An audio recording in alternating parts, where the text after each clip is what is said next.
అందరికీ నమస్కారం. సో నిన్న చిరాల రూరల్ పోలీస్ స్టేషన్ అంటే ఈపురపాలెం పోలీస్ స్టేషన్ పరిధిలో నిన్న ఎర్లీ మార్నింగ్ అరౌండ్ 5:45కి ఒక అన్ఫార్చునేట్ షాకింగ్ ఇన్సిడెంట్ జరిగింది. ఒక 21 years old అమ్మాయిను అత్యాచారం చేసి హత్య చేయడం జరిగింది. అమ్మాయి ఎర్లీ మార్నింగ్ 5:45 టైంకి బహిర్భూమికి బయట వెళ్ళడం జరిగింది.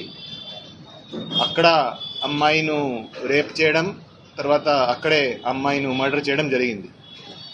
సో ఈ ఇన్సిడెంట్ మీద ఇమ్మీడియట్గా crime number 169/24 of Chirala rural police station under section 302, 376 IPC కింద కేసు నమోదు చేసి ఇమీడియట్గా ఇన్వెస్టిగేషన్ టేకప్ చేయడం జరిగింది. సో సీన్ ఆఫ్ క్రైమ్ని క్షుణ్ణంగా పరిశీలించడం జరిగింది. నేను కూడా, ఐజీ గారు కూడా, అందరూ కూడా సీన్ ఆఫ్ క్రైమ్ని పరిశీలించడం జరిగింది. సీన్ ఆఫ్ క్రైమ్లో ఉన్న అన్ని ఆధారాలు, అన్ని ఎవిడెన్సెస్ సైంటిఫిక్ మేనర్లో కలెక్ట్ చేయడం జరిగింది. అక్కడ క్లూస్ టీమ్ పంపడం జరిగింది, అదేవిధంగా డాగ్ స్క్వాడ్ కూడా పంపడం జరిగింది.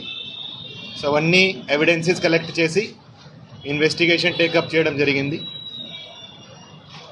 ఈ కేసును సవాల్గా తీసుకొని, అంటే ఈ కేసులో అప్పటికి క్లూజ్ లేవు, అంటే ఎవరు చేశారనేది మాకు ఎటువంటి క్లూజ్ లేవు. ఈ కేసును అందుకని సవాల్గా తీసుకొని, అంత సీరియస్ ఇన్సిడెంట్ జరిగితే 10 టీమ్స్ ఏర్పాటు చేయడం జరిగింది.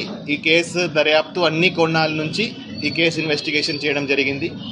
సో మన అడిషనల్ ఎస్పీ బాపట్ల విఠలేశ్వర్ గారి ఆధ్వర్యంలో DSP Chirala and DSP Bapatla, అదేవిధంగా ఇన్స్పెక్టర్స్ అండ్ సబ్ ఇన్స్పెక్టర్స్ కింద 10 టీంలు ఏర్పాటు చేసి అన్ని కోణాల నుంచి దర్యాప్తు స్టార్ట్ చేయడం జరిగింది. ఇన్వెస్టిగేషన్ పరంగా ఈరోజు సాయంత్రం చిరాల అవుట్స్కర్ట్స్లో హై రెస్టారెంట్ దగ్గర 3 ముద్దాయిలని అరెస్ట్ చేయడం జరిగింది.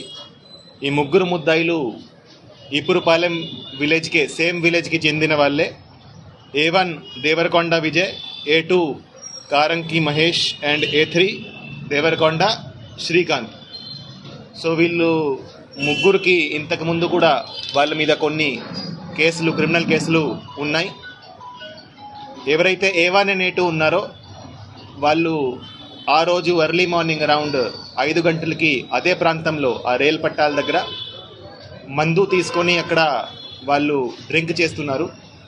సో వాళ్ళు నార్మల్గా అదే ప్రదేశంలో తరచుగా డ్రింక్ చేయడం జరుగుతూ ఉంది.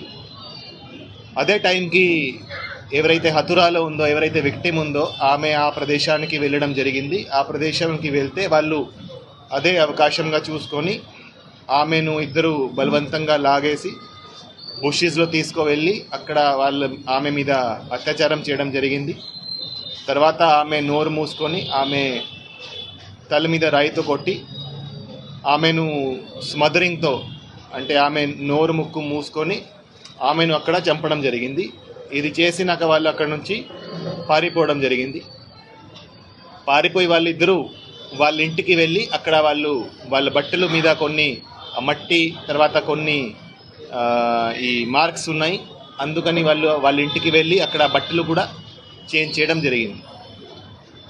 దాని తర్వాత వాళ్ళు ఒక్కసారి మళ్ళీ సీన్ ఆఫ్ క్రైమ్కి రావడం జరిగింది. అప్పుడు కొంతమంది వాళ్ళను అక్కడ చూడడం జరిగింది. అంటే వాళ్ళు సీన్ ఆఫ్ క్రైమ్లో మళ్ళీ ఆ రోజు కొంతమందికి కనపడ్డారు. ఎప్పుడైతే బాడీ దొరికే టైంకి, ఆ టైంకి మళ్ళీ కనపడ్డారు. సో అందుకని మాకు వాళ్ళ మీద కూడా అనుమానం వచ్చింది. వాళ్ళ మీద ఇంతకుముందు పాత కేసులు కూడా ఉన్నాయి కాబట్టి వాళ్ళను అరెస్ట్ చేసి విచారిస్తే వాళ్ళు ఈ క్రైమ్కి కన్ఫెస్ చేయడం జరిగింది, వాళ్ళే చేశారని. సో ఎవరైతే A1 and A2 ఉన్నారో వాళ్ళు ఇద్దరు కలిసి ఆమెను బలవంతంగా అత్యాచారం చేయడం జరిగింది.